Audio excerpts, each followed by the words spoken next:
All right, so I'm going to be joined here in just a few minutes with personal family friend Shay Bearfield from Charlotte, North Carolina.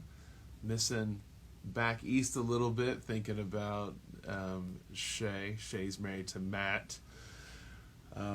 Anyway, this is just going to be a real frank conversation about race, faith, church, in the midst of everything that's going on right now.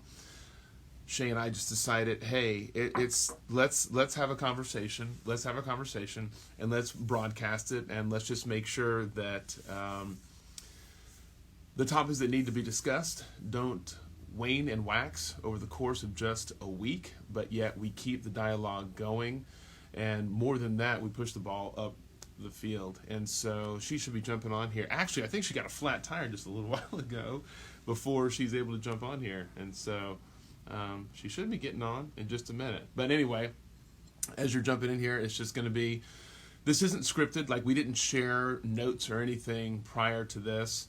We just said, let's jump on here. We're friends first, and we have faith, and we have multiple friends of differing shades of skin color and background and experiences.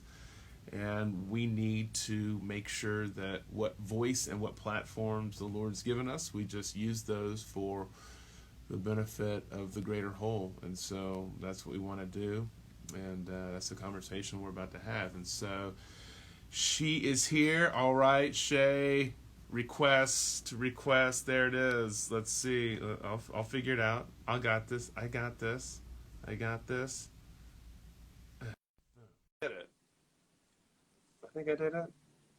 We might see Shay here in a second, or it just might be more me talking to myself. There she is. Hello. Hello. How goes it, lady? Good, man. I've been so excited about this, by the way. Yes. I've been really excited. But, first things first, you got to wherever you need to be because it looks like you had a flat tire. I know. I know. I was like, great. Hello, flat tire. But I have a car. That you do. That's what I was trying to look at the brighter side. That's some perspective. Right. Just trying to keep it right now. Yeah. Well, Shay, we've got a broken world who realizes, if anything else, that something like the civil rights movement never ended. It hasn't ended. Right. It just quit being talked about. And right.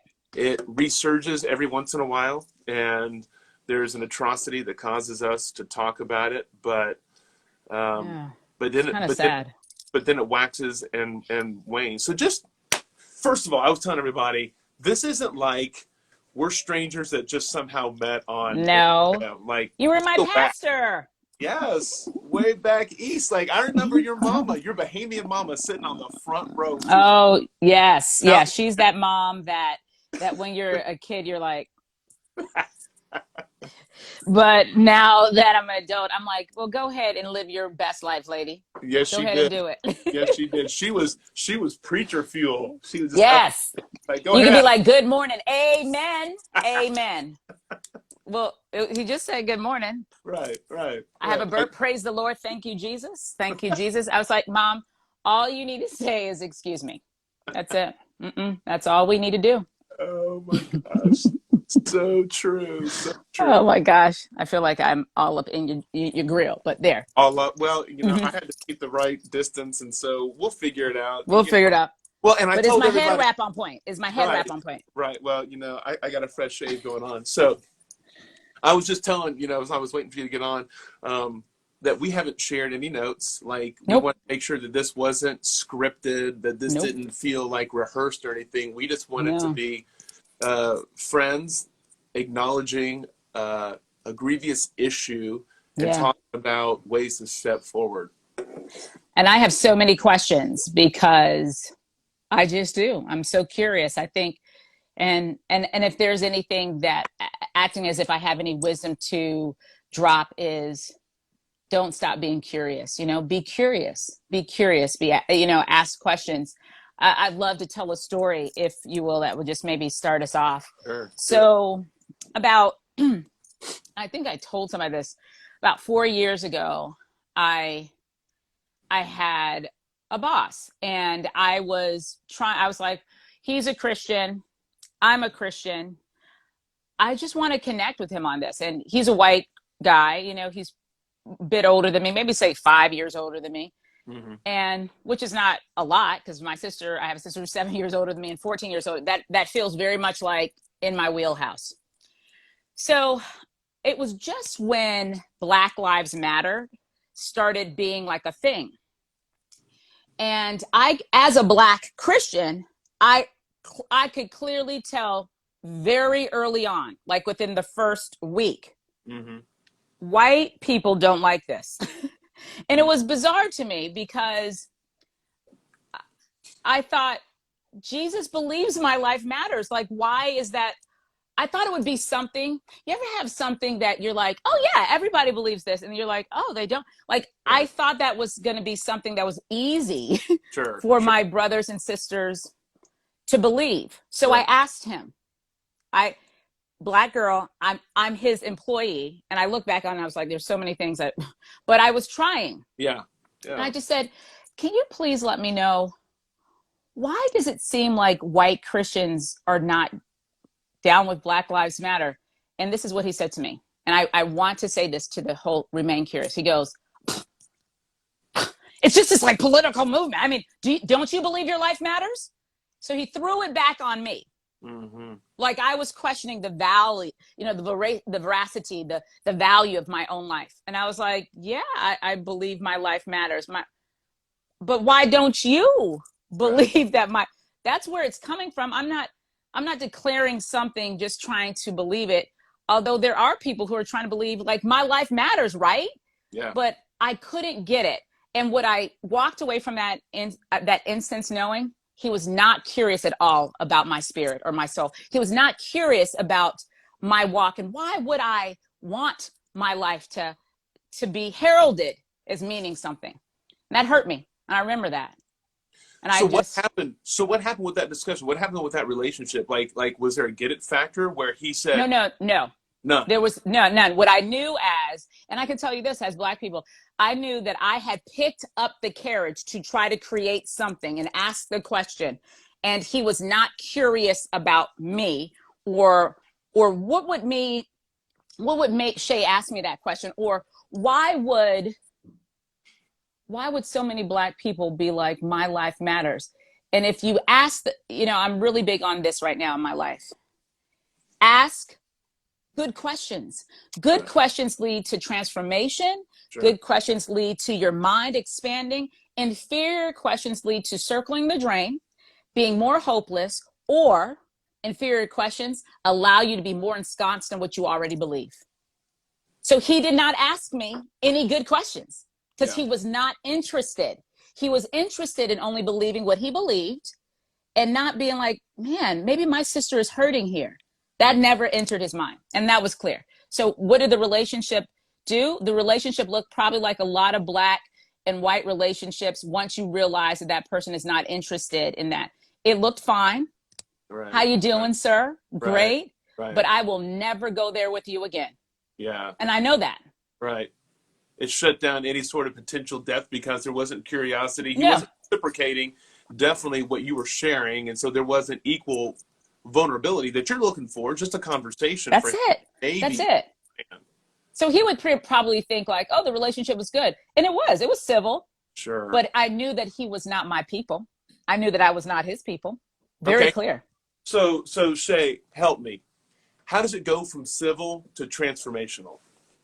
Honestly. I honestly think you have to be curious and you have to love. You have to want to love. You don't have to understand everything, and you don't even have to have things that you believe that aren't good. You can believe those things. You can believe things that aren't good, but you want to know better.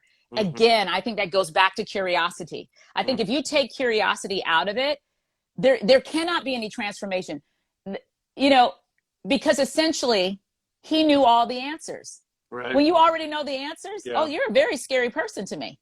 Yeah. Yeah. Well, and what's interesting, because I've found my life many times, like I feel like I've got just as many white friends as I do black friends, and from Yeah. my white friends, especially in social media and some of the Yeah. conversations that I've had. Yeah. Tell me what the white people are saying behind the doors, please. No, in all honesty, there is an admission of fear to I say know. something wrong. And so I know. therefore, fear of saying something wrong, they stay silent. And I Silent. say silence makes you complicit.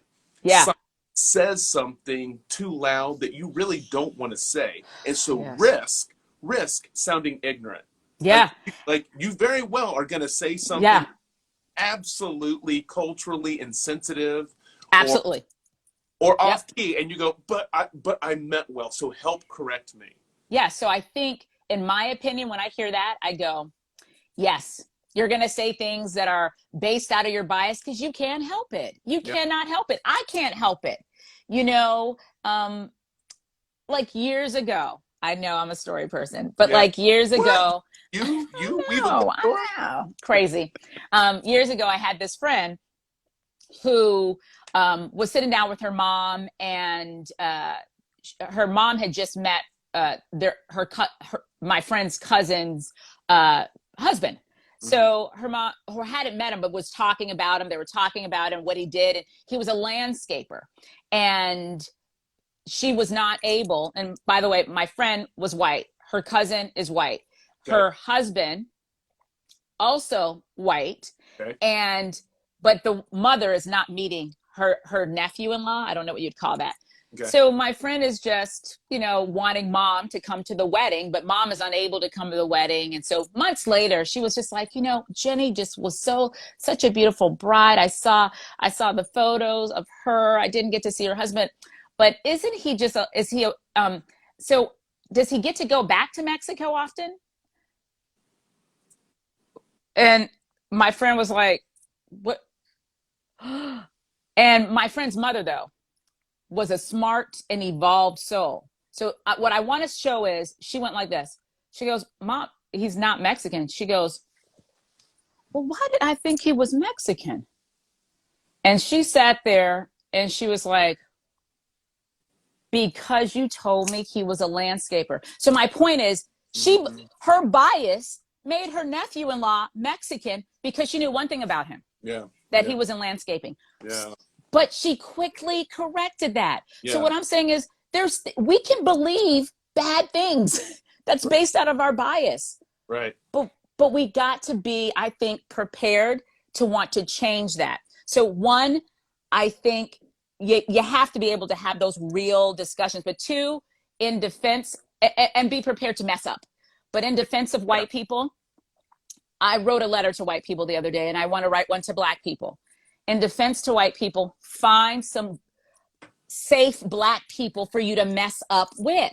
People who understand your intentions. And that is one of my friends, I wish I could take it as it originated with me, but it didn't. And he said, those who have a place around your table have a place in your heart. They do. And I've realized when Meg and I watch the news, it's not just some black person. Nope. This could be our friend. That's right. This could be mine. That's right. This could have been Kaya. That's right. A few years, removed, going out for a jog. That's right. So it's no longer removed theoretically. That's right. Because what I've realized, unless it's personal, it's theoretical. That's exactly right. It's in the abstract. If it's Absolutely. not personal, it's an abstract thing. So that's why Black Lives Matter. I don't want that. Okay, here, let me help you. Right. Let me even help the people who have a hard time saying Right. Black Lives Matter. Right. I know a whole bunch of people love me. Sure. Does my life matter to you? Sure. And it's and that's not hard. Right. Yeah. Okay. So, and we could, good grief, you and I could talk about this, and hopefully this is just one step in the right direction. Here's something else that I have found frustrating that a lot of my black leader friends are experiencing. They have well-intentioned white friends reaching out, asking this single question: what do we do? Right. And so now I got to figure out the problem. Now I got to figure out how to fix it. There it is. Right. Like, I know, because I didn't create it. I didn't have a problem with you. And I always say this, like, when people are like, well, there are black people who are racist. No, but hold up.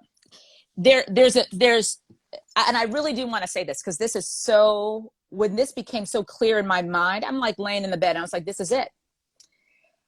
Yes, there are white people who don't like black people all over this world. And there are black people who don't like white people all over this world. But it's always based out of two different intentions. And the intentions are where the severity of it lies. So when white people don't like black people, it's because there's a sense of superiority. I am greater than you.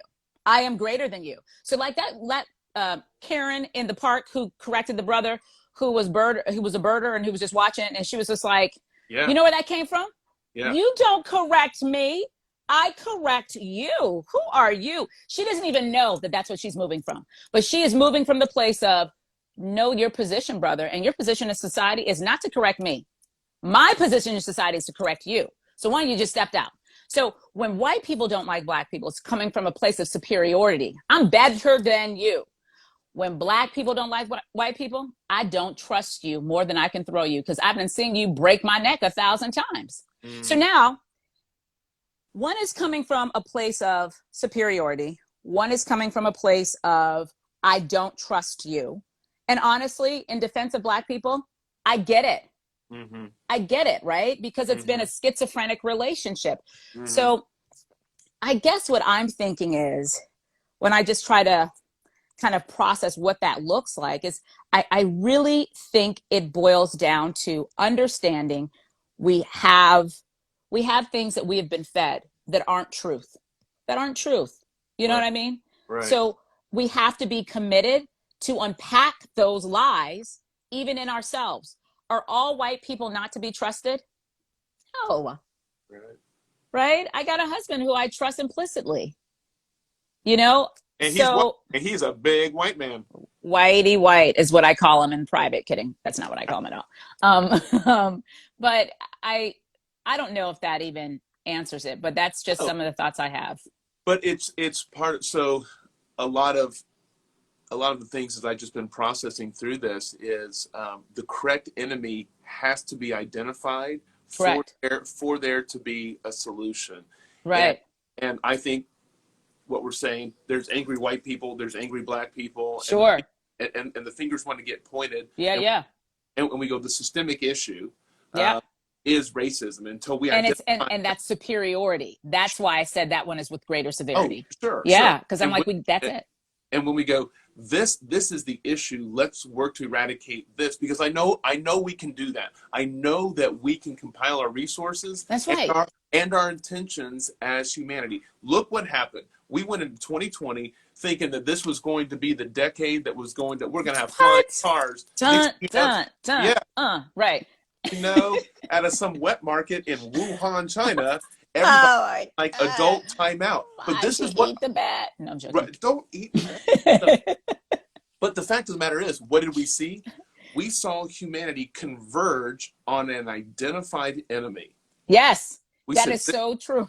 This is the enemy, and we are not going to get freedom until we have some sort of vaccine. Yeah, that's right.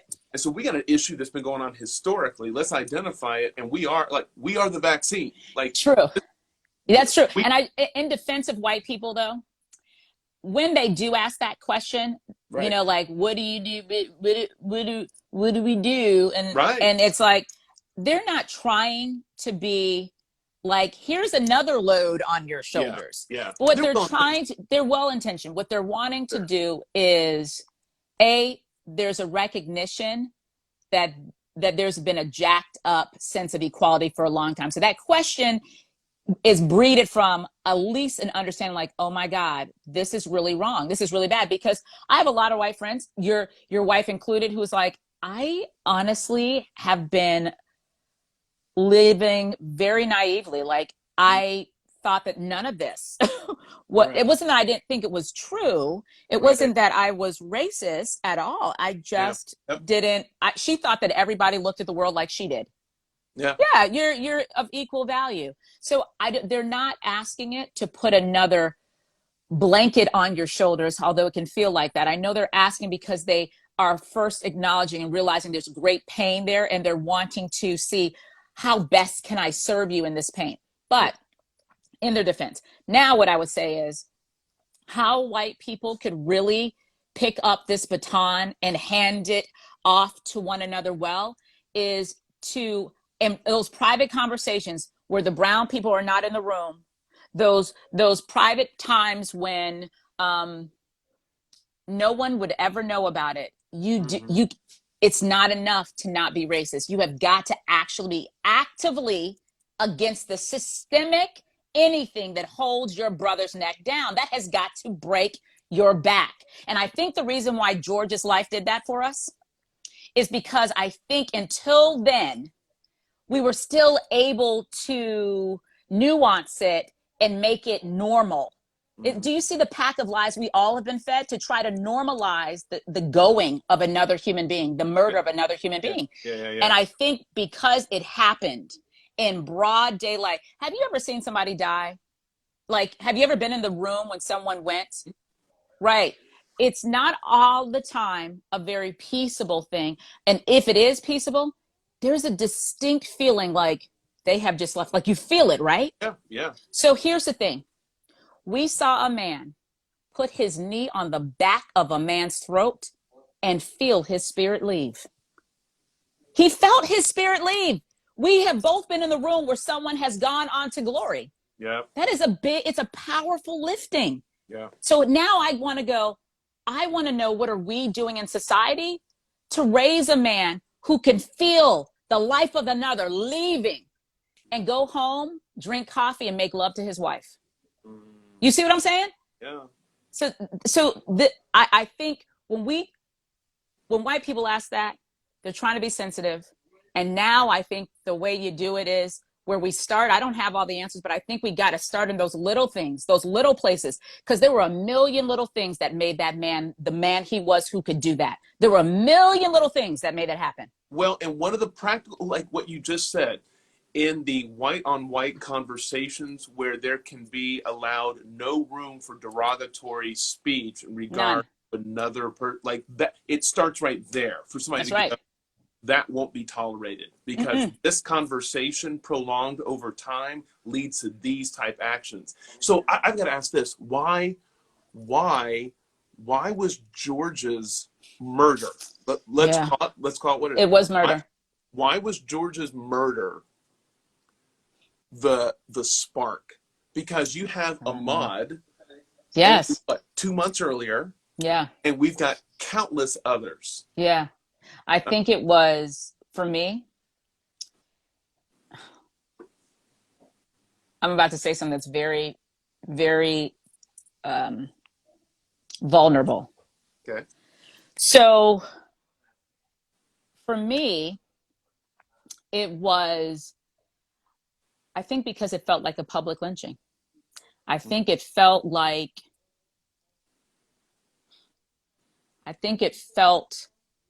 evil. It felt insidious, and the revolution will be televised. It was televised. We saw this, right. Because white people, no offense to you, but white people love to nuance stuff so they don't look bad in it. So like, I remember feeling this same feeling, by the way, with Trayvon Martin. And I remember seeing my white Christians be on their Facebook and be like, well, he shouldn't be walking with. He was a young man doing absolutely nothing. And if you believe that Trayvon wasn't murdered and that George Zimmerman didn't get away with murder because Trayvon's life wasn't valuable, then you believe a lie. That young man was murdered. He was walking in his neighborhood. He did not aggress upon George Zimmerman, but George Zimmerman aggressed upon him, and it was all right. So I think all of those nuances that white people could have in the comfort of their home of like, yeah, but I mean, like, maybe he shouldn't have been there. Maybe he should have had his friends. I mean, George did ask him a question. George, he didn't have to answer George. Right. Matter of fact, I teach my children, don't talk to people who you don't know. So he did not have to answer him. And so I think the nuances that we can do that make us comfortable were absolutely removed. Without a doubt, we saw a man look people chewing gum with his knee on the back of the neck, and the blazing boldness of that pricked our hearts. It pricked us, and it made us feel, I think, broken. I think it was like, we are broken. That because that white man, he's our son. He is our collective son. George Floyd, he is our son. We just saw our son murder our son in front of us. That's what we saw. I think that's why it broke the bat. And I hate that his life, I'm going to be honest, I hate that his life had to be the thing that broke it, because my heart should have been broken a million times before. But you used terminology that, and I loved your vulnerability, that you said it felt like a public lynching, that It did. the sidewalk became judge, jury, and executioner. And It did. there was no sort of due process, whether regardless of what transpired up to that moment, but the complete disrespect for another human being's life for 8 minutes and 46 seconds My God, as his life was snuffed out. And is he not more valuable than a counterfeit $20 bill? I mean, it just, you know, we live in Charlotte. I know you used to live in Charlotte. And, when you go to the Museum of the New South, you can go right there, and honestly, I've seen it in countless other museums. So did you know this? Back in the 40s and 50s, actually even into the 60s, but definitely back in the 40s and 50s, lovely little white towns of people used to get dressed up in their Sunday best and get popcorn and little like carnival food and go into the town square and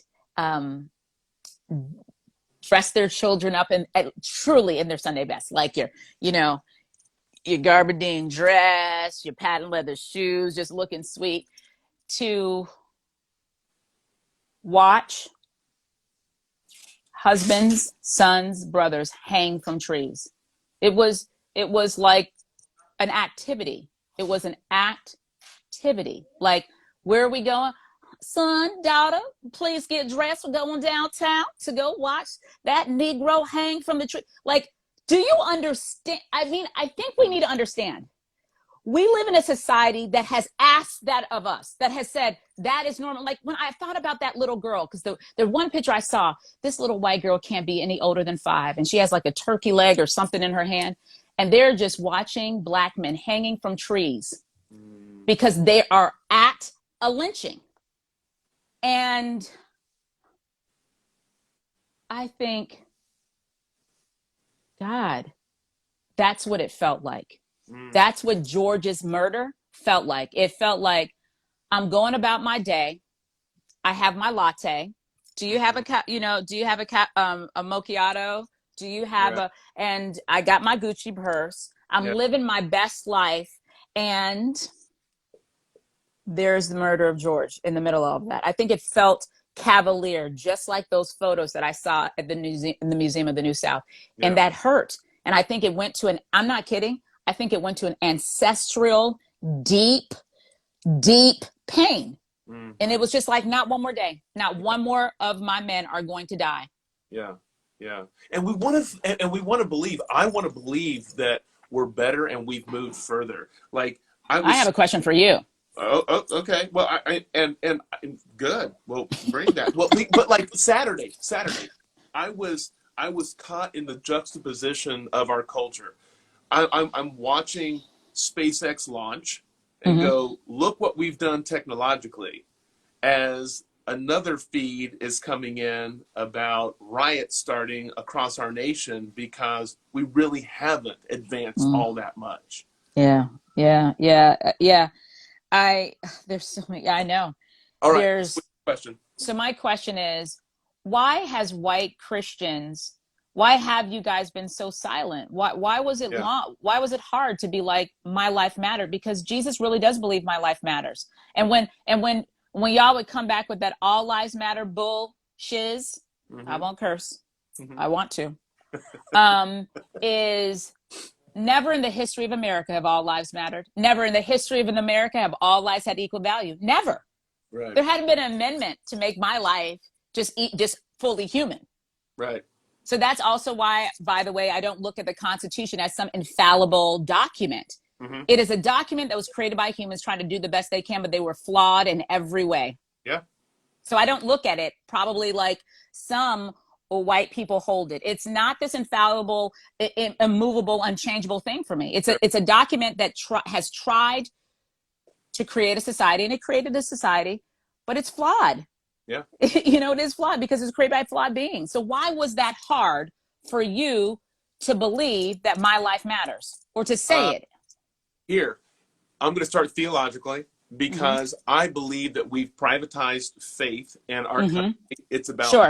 It's about me, my Jesus, and my eternal destiny. Sure. It is about my best life right Sure. now. Right. When we don't. And no, it feels like a country club. Honestly, it does. Let's be honest, because I think there's a misappropriation and understanding of the theological relevance of what Paul tells us in the New Testament, that we have been given a ministry of reconciliation. But most people, when they hear that, they immediately hear of reconciliation vertically. That Jesus came but only, not this reconciliation. Not horizontally. That's powerful. That's don't make me act like my mother. Start shouting the room down. No, but it's not just vertical.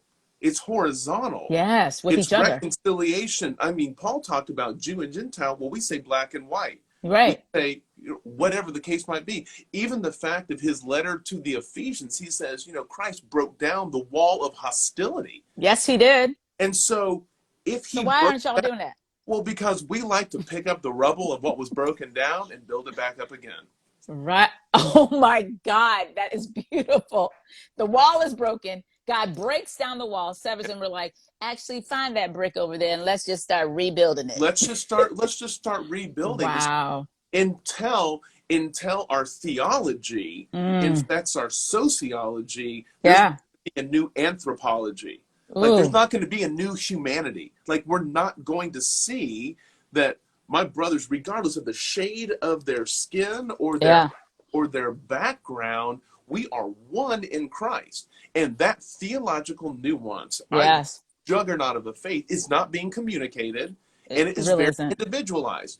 Okay, so we go to our churches and we go to our groups and we go to our Bible studies and we learn our lessons in order that we can learn our faith, in order that we can meet our Jesus in our heaven one day. That's right. When the realization is the majority of the yous in the New Testament are all plural. It's not just about you. Right. It's us. Oh, how can I get more white pastors to feel like you? Because honestly, the white Christian church has disappointed me greatly. I have been left feeling like, oh, I get it. We're not really brothers and sisters. Right. Oh, I understand. Like I remember, this is another vulnerable thing.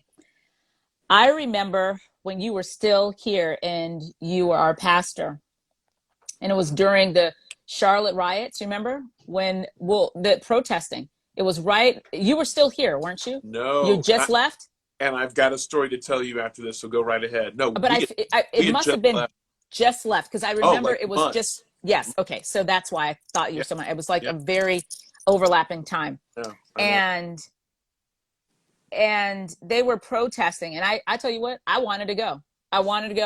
And I wanted my daughter to go. I wanted to teach her that we stand up for righteousness, because that is a righteous calling. That is righteousness.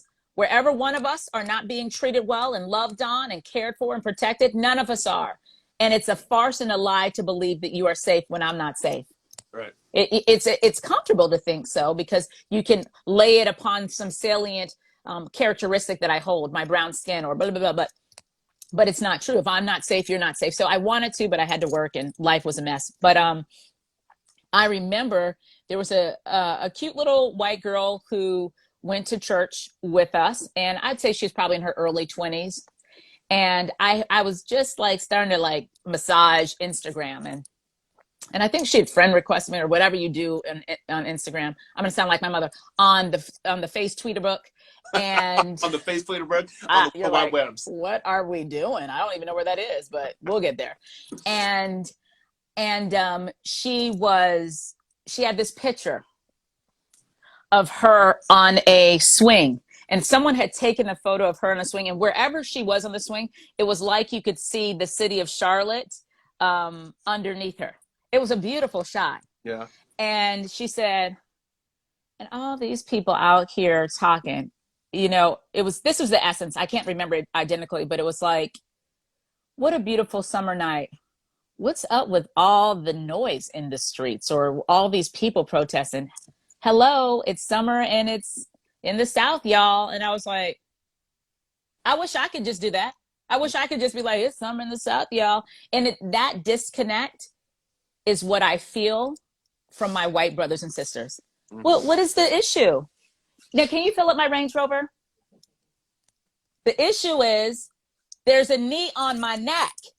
There's a knee on my neck. And I want you to give a damn. That's the issue. Yeah. No, and you know what? I like the way that you summarize it, because we need people to care. Yeah. We need people That's it. And just because it's not your, I remember we have a mutual friend who talks about why the Cherokee Nation isn't too hip on Andrew Jackson. Right, exactly. And maybe if he had relocated your people and almost eradicated half of your population, yes, you might not have this great sense of affinity towards. Thank you. Right. And so and then to make that child, that right. Cherokee child, go to Andrew Jackson High School is offensive and wrong. Right. Those are those places that make us. That's a horrible thing for society to ask of that soul. You see what I'm saying?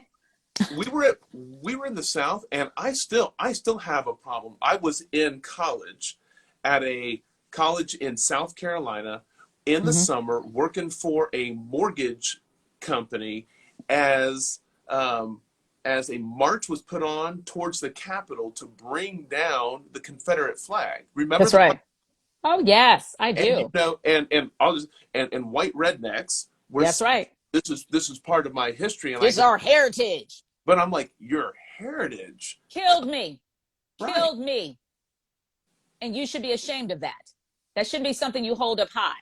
And so put it in a book, but take it down off a pole. Right. Get it out the back window of your truck. And I know, and this is a thing, this is so sad.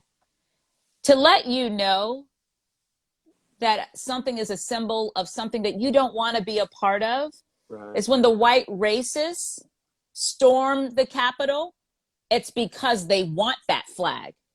Why do they want that flag? Because it represents them. Is that who you want to be a part of? Yeah.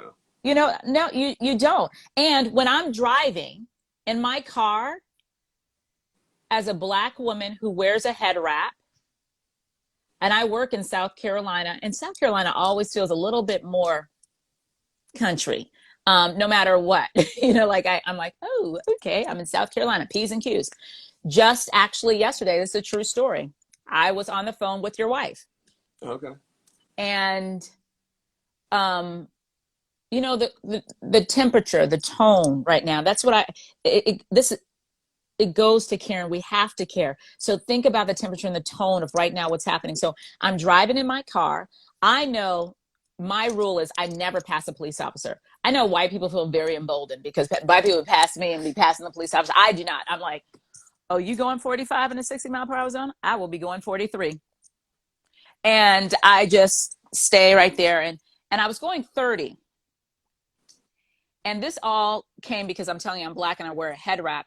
That when there are trucks that pass me that have the Confederate flag, there's always this uncomfortable feeling I have of them staring down and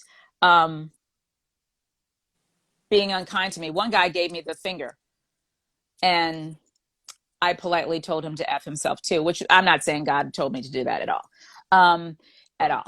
but I did. And I should not feel like I knew that was coming because of that symbol. And so yesterday I'm on the phone with Megan, and I'm driving 30. The police officer was probably just a little bit ahead of me, like 35. So I stayed at 30. He slowed down. And as he slowed down, I see that he's trying to come. I slowed down. I was like, I'll go 25. I got down to 20, and we let that went on for 5 minutes. And finally, I said, probably like 3.5 minutes into it, I said, Megan, I just want you to know, I want somebody to know, I have a police officer that's next to me. I'm not getting eye contact because I'm staying a little bit behind him, but he is riding me and I don't know why. And I just need you to know I'm on the phone with you, your Black sister. There's a police officer here. And she started praying for me. And do you know he or she, I don't know. I never allowed myself to get up to the window.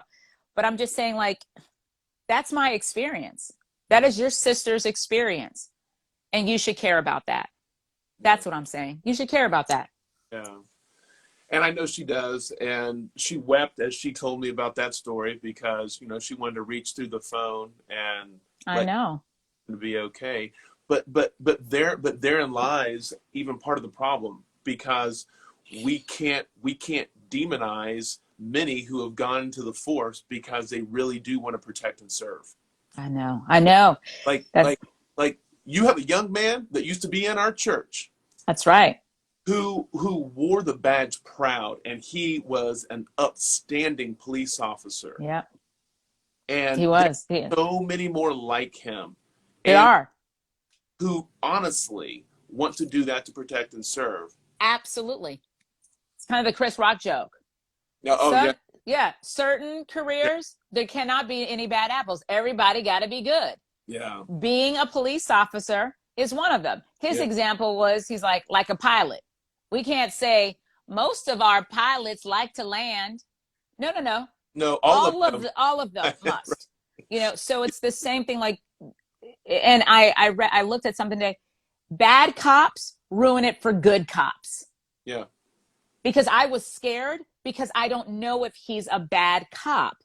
Right. I don't know if he's over there flashing the white power sign to his comrades and feeling, this is the part that's scary too about George, so protected and so entitled that he is in full police regalia and throwing up the white power sign.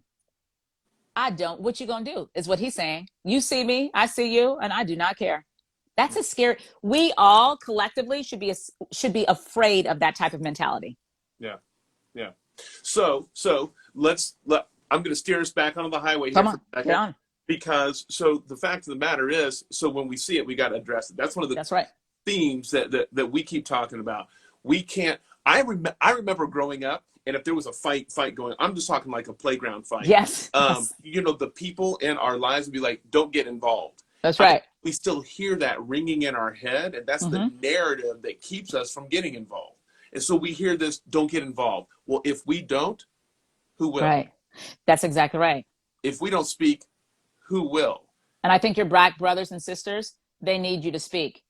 They need to be protected. I just saw a video of this young Black man standing in front of a line of police officers that were fully just dressed, and neither party were doing anything to each other. They were just standing their line, and he was exercising his right to protest, and he was just standing with his hands up in front of the police officer. And one by one, every one of his friends who were standing behind him were all white. They came and they shielded him right in front. That is what is required of us. We have got to be a shield. We have got to be shielded. And you are the shield. You, white brother and sister, you have got to be the shield. Every one of them, they lined up, and what they were saying in spirit was, not today. He is my brother. I am my brother's keeper. Yeah. We have got to be each other's keeper. Yeah. And that's why we got to have these conversations, because these aren't faceless people that the news is arbitrarily displaying.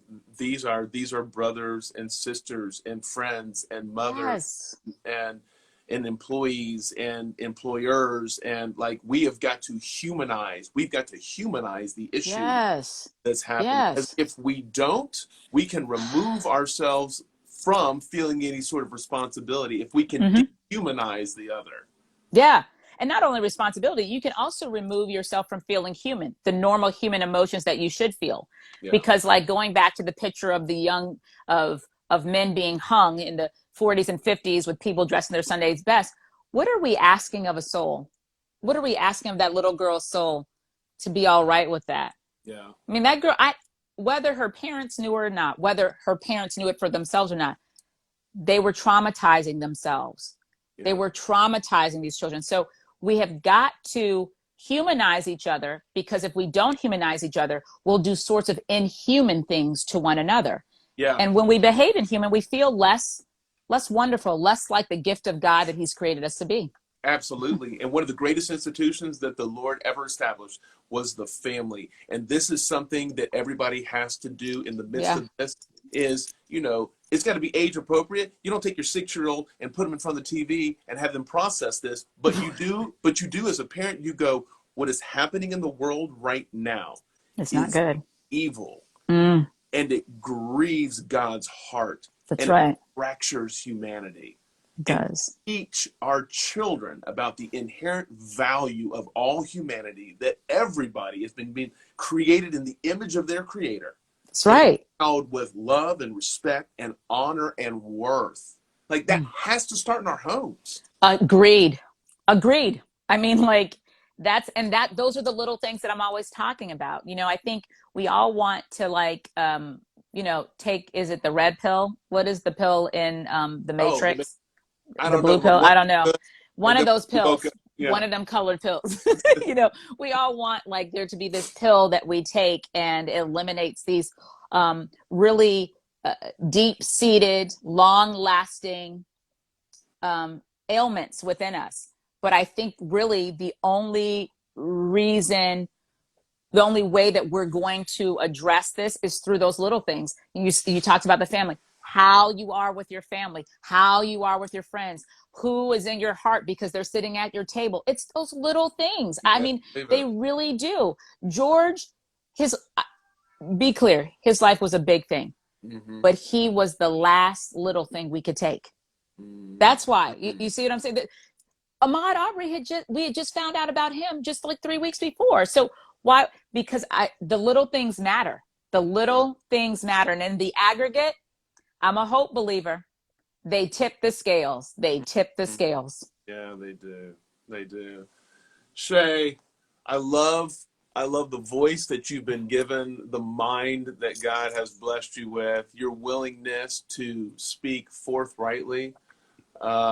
Thank you for just taking some time. Oh my goodness, this was good just to connect. This was food for my soul, man. Thank you. I really appreciate that. I appreciate you being willing to have a vulnerable conversation with me on race, on faith, on what do we do. It's the little things we do, and it means so much to me. It really does. Thank you so much, Andrew. Well, it means so much to me because you and Matt and your family and Kaya mean so much to us. And that's where it matters. And that's the significance. And my hope is however many people have seen this, how many people will see this, if they take one thing, That's right. thing. And even if they're not ready for that one thing, that there's a moment of introspection and reflection that changes a trajectory of the way in which they see the rest of their brothers and sisters in humanity, then so be it. That's right. That's a huge win for us. Yeah. I want this. I want to save this. This is powerful. I know it is powerful. You need to feel it. You just changed somebody's life, Andrew. Well, hey, you are doing the same. And so here is what I'm committed to. And this is what we've got to be committed to, is we know that this will come and go with a news cycle. That's right. That people will talk about it this week, and then coronavirus or the Rona, yeah.